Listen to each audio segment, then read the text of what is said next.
ሰላም እንዴት ናችሁ? ሰላም ገብሩ ነኝ። ዛሬ እዚህ ካናዳ ከመጣሁ በኋላ ይገጥሙኛል ብዬ ያላሰብኳቸው ግን የገጠሙኝ እና የገረሙኝ የተወሰኑ ነገሮችን አጫውታቸዋለሁኝ። አንደኛው ቋንቋ ነው። ቋንቋ እንግዲህ በተለይ ከኢትዮጵያ ስንመጣ የሚነገረን ነገር ይሄ እንግሊዝኛ ተናጋሪ ሀገር ነው። እንግሊዝኛ ቋንቋ ካልቻላችሁ አለቀላችሁ፣ የስራ እድል የለም፣ መማር አትችሉም፣ ወጥታችሁ መግባት አትችሉም፣ ኮሚኒኬት ማድረግ ግዴታ ነው፣ ቋንቋ መቻል አለባችሁ ተብሎ ነው የሚነገረን።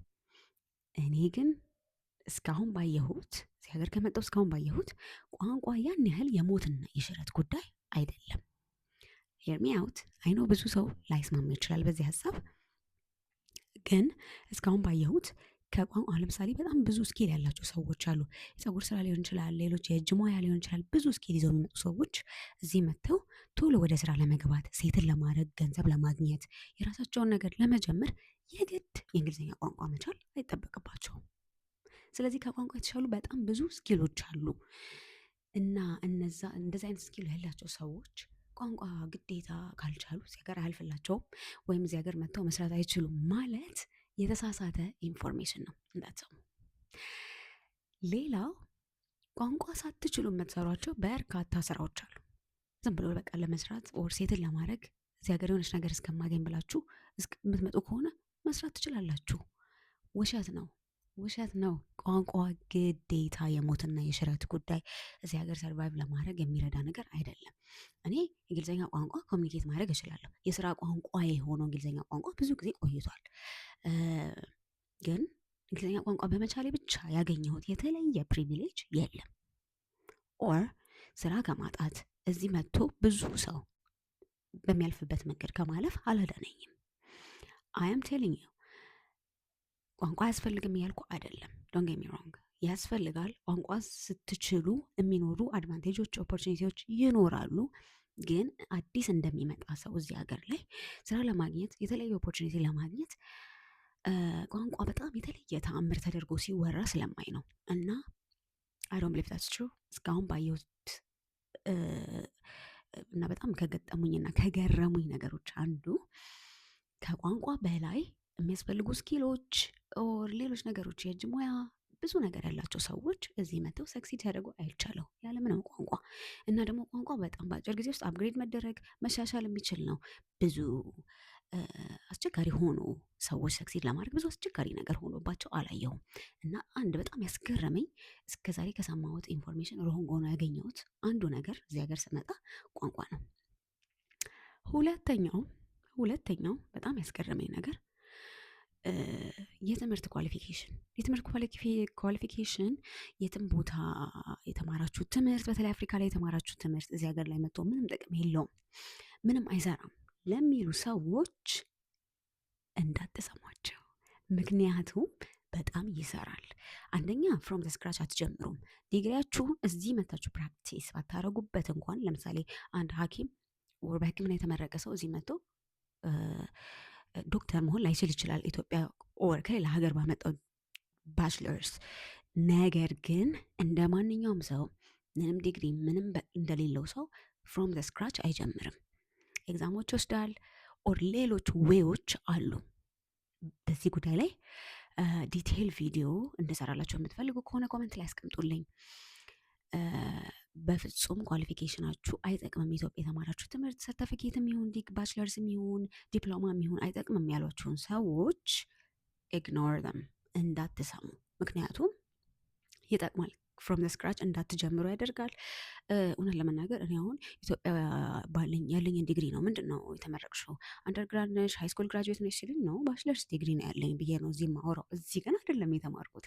ስለዚህ ኤቭሪ ኢንተርቪዎች ላይም ስሄድ የስራ ኢንተርቪው ሊሆን ይችላል ኦር የትምህርትም ኢቨን ትምህርት ራሱ አፕላይ ስታደርጉ ትምህርት ቤቶች ላይ በአንደርግራድ አይደለም እንዴ። ሃይ ስኩል የተመረቀ ሰውና ባችለርስ ያለው ሰው እኩል ሊሆን አይችልም፣ ከየትም ይምጣ ከየትም ባችለርሱ። ስለዚህ እዚህ ኢቫሉዌት የሚደረግበት መንገድ አለ፣ ኢኩቫለንስ ይሰራል።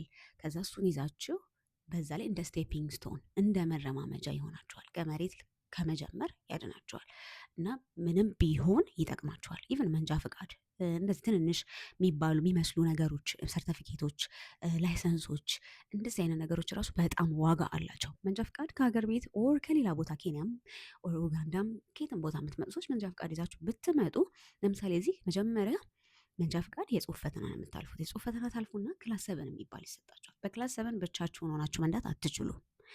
ስለዚህ ክላስ 7ን ይዛችሁ ለ1 ዓመት ከቆያችሁ በኋላ ነው ሮድ ቴስት መውጣት የምትችሉት። ስለዚህ የመንገድ ፈተና ኦር የዚህ የፕራክቲካል ፈተና ለማድረግ 1 ዓመት መጠበቅ አለባችሁ። ነገር ግን የኢትዮጵያ መንጃ ፍቃድ ካላችሁ ኦር ከኬንያ ኦር ከዩጋንዳ ከየትም ሀገር ስትመጡ መንጃ ፍቃድ ይዛችሁ የምትመጡ ከሆነ 1 ዓመት መጠበቅ አይጠበቅባችሁም። ለሮድ ቴስት ኤሊጀብል ትሆናላችሁ። የጽሁፍ ፈተና ታልፋላችሁ። ክላስ 7 ይዛችሁ የሀገር ቤቱን መንጃ ፍቃድ ትሰጧችኋላችሁ። ስለዚህ አስተርጉማቸው አውተንቲኬት አስደረጋችሁ እስከመጣችሁ ድረስ ዩር ዶኪመንትስ ማተርስ።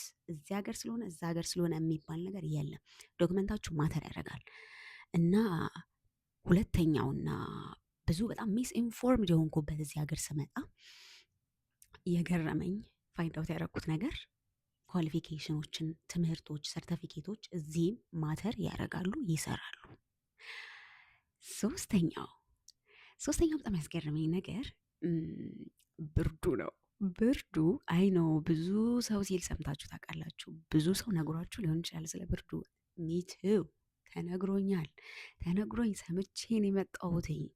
እኔ እዚህ ታላቅ ወንድም ያለ እሱ በቪዲዮ ኮል በማስረጃ በብዙ መንገድ ነግሮኛል። አንለስ ግን ኤክስፒሪየንስ እስካላረጋችሁ ድረስ ራሳችሁ እስካላያችሁት ድረስ የአጥንት ይሰረስራል የሚባል ብርድ ኢትዮጵያ ውስጥ ታውቃላችሁ። ግን ይሄ ያቃጥላል። ለብርድ ያቃጥላል ሲባል እኔ እንጃ ለመጀመሪያ ጊዜ ይመስለኛል። ያቃጥላል። ስለዛ ኤክስፒሪየንስ ስታደርጉት ብቻ የሚገባችሁ አይነት ኃይለኛ ብርድ ነው ያለው።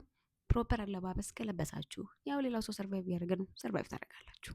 ግን ካስገረሙኝ ነገሮች አንዱ ምንም አይነት ኤክስፔክቴሽን ይዤ መጥቼ ኤክስፔክቴሽንን ብሬክ ማድረግ የቻለ ነገር ቢኖር አንደኛው ብርዱ ነው። በጣም ነው የሚበርደው። በጣም ኃይለኛ ነው ብርዱ፣ እመኑኝ።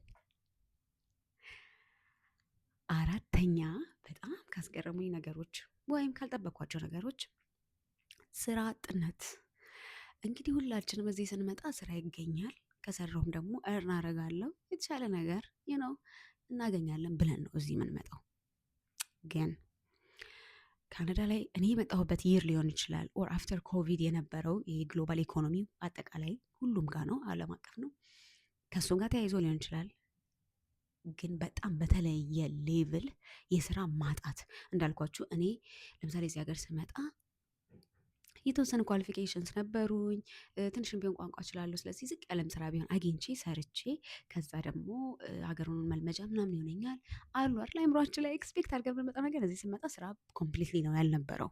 በጣም አስቸጋሪ ነው ስራ ማግኘት እና እንደዚህ በዚህ መጠን ስራ ማጣትን ኤክስፔሪንስ አደርጋለሁ ብዬ እዚህ ሀገር አልጠበቅኩም። ካልጠበቅኳቸው ቶፕ አንደኛ ማስቀምጣቸው ነገሮች አንዱ ከቋንቋ ቀጥሎ ይሄ ነው። በጣም የሚገርም የስራ አጥነት ሌቭል ነው ያለው። ብዙ አመት የተቀመጡ ሰዎች አሉ ምንም አይነት ስራ ሳያገኙ። ስራ ብታገኙም ትንሽዬ ቴምፖራሪ ነገር ነው የምታገኙት እና ቋሚ ነገር ሴትል የሚያስደረጋችሁ ነገር እንደዛ አይነት ስራ ለማግኘት እጅግ በጣም አስቸጋሪ ነው እና እዚህ ልክ እንደ ሰርድ ወርልድ ካንትሪ ማለት ነው። በቃ አሁን እኛ ኢትዮጵያ ውስጥ ተመርቆ ሰው ስራ ለማግኘት ምን ያህል ስትራግል እንደሆነ እናውቃለን። ሌላም ሀገር ላይ እንደዚህ ነው። እኔም ኬንያም ኖሬያለሁ።